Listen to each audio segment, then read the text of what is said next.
Mitchell had always found comfort in broken things. In a world of sleep, touchscreens, and wireless everything, his cramped radio repair shop in the narrow lanes of Cheltenham stood as a defiant anachronism, cluttered with vacuum tubes, resistors, and the ghosts of technologies past.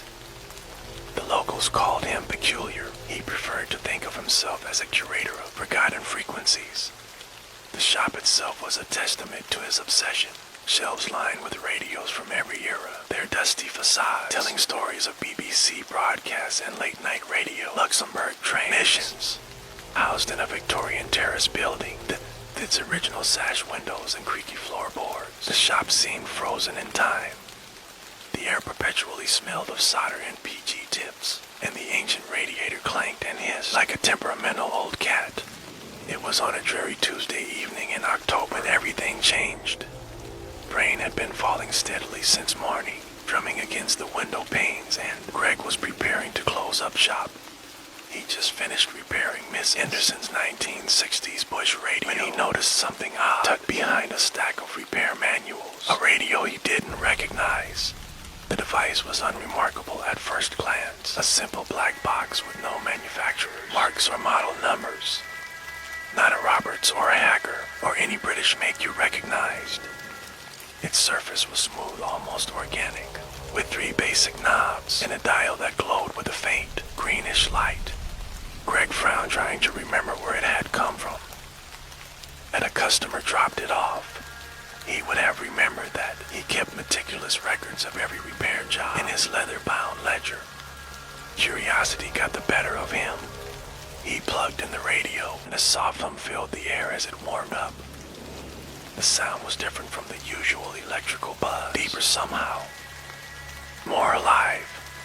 Greg turned the frequency dial, moving through stations of radio for discussions, RADIO to oldies and local adverts, until he reached the dead zone between channels.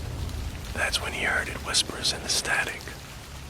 Most people would have written it off as interference, but Greg had spent 30 years working with radio equipment. He knew every type of atmospheric disturbance, every kind of signal. This was different. The voices were too structured, too deliberate. He leaned closer, adjusting the fine-tuning knob with practiced precision. The whispers became clearer, breaking in through the back garden. She's upstairs watching Coronation Street. Doesn't know he's there. Greg's hand froze on the dial. The voice was describing a break-in happening right now at the Thompson house, 3 streets away. He could hear the fear in the whispered words, the urgency. Should he? 999, what if he was wrong? But then again, what if he wasn't? His hands shaking slightly, he dialed emergency services and reported a suspicious person at the Thompson residence. The next morning's Gloucestershire Echo confirmed everything. An attempted break-in had been thwarted when police arrived just in time. Sarah Thompson was quoted as saying, had been home alone watching telly and hadn't even known someone was trying to get in. Greg couldn't focus on his work. The next day, the radio back into him like a siren's call. That evening after his last customer left, he turned it on again. The whispers were waiting for him, arguing about the pension again. He doesn't know about her building society account. Council leaders meeting him at the premier inn. No one's supposed to know. She's been lying about the NHS test results. Day after day, Greg listened. The voices revealed the town's hidden machinery affairs, embezzlement, small betrayals, and quiet desperation. He began keeping a journal, documenting each revelation. Sometimes he would verify the information in roundabout ways, asking casual questions at the local pub or reading between the lines in the Echo. The voices were never wrong, but knowledge, even secret knowledge, comes with a price. Great sleep became fragmented, haunted by static-filled dreams. He stopped taking new repair jobs, telling customers he was backed up with work. Dark circles formed under his eyes, and his hands developed a slight tremor that made soldering difficult. Greg's hand froze on the dial. The voice was describing a break-in happening right now at the Thompson house, 3 streets away. He could hear the fear in the whispered words, the urgency. Should he ring 999? What if he was wrong? But then again, what if he wasn't his?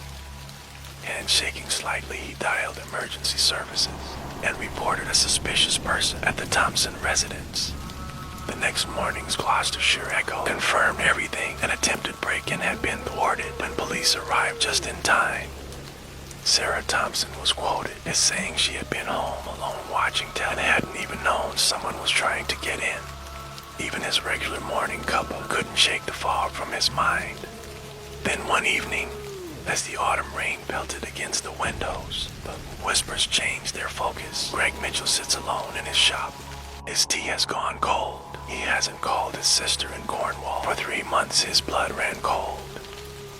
The radio knew his name, knew him. He's afraid now. His heart rate is increasing. He's thinking about unplugging the radio. Greg yanked the plug from the wall, but the whispers continued, now coming directly from the speaker. Without power he doesn't understand yet. He thinks he can stop listening, but he's already part of the frequency. He backed away from the workbench, knocking over a mug of screwdrivers. The metallic clatter seemed to amuse the voices. He's becoming erratic just like his father before the motorway accident outside Bristol. "Stop it," Greg whispered. "He's talking to us now, good. That's what we wanted." The voices were growing stronger, more numerous, overlapping like a crowd at Piccadilly Circus, all speaking at once. Greg grabbed a hammer from his toolbox. This had to end. He thinks he can destroy us, doesn't realize we're already inside. He raised the hammer above the radio. "Stop." The screen came from everywhere and nowhere, burst of audio feedback that made his teeth ache. The shop's fluorescent lights flickered, and for a moment, everything went silent except for the steady drumming of rain outside. That's when Greg saw his reflection in the shop window, illuminated by the sodium glow of the street lamp outside. Except it wasn't quite his reflection. The figure standing behind him was pale, its edges somehow less defined, like a photograph slightly out of focus. It was smiling. "We're not done yet." The reflection whispered its voice, carrying the same static-filled quality as the radio. Greg tried to run, but his body wouldn't respond. The world around him began to blur, reality breaking apart like a bad telesignal. He felt a pulling sensation, as if every atom of his being was being drawn toward the window. "No," he managed to say, but it was too late.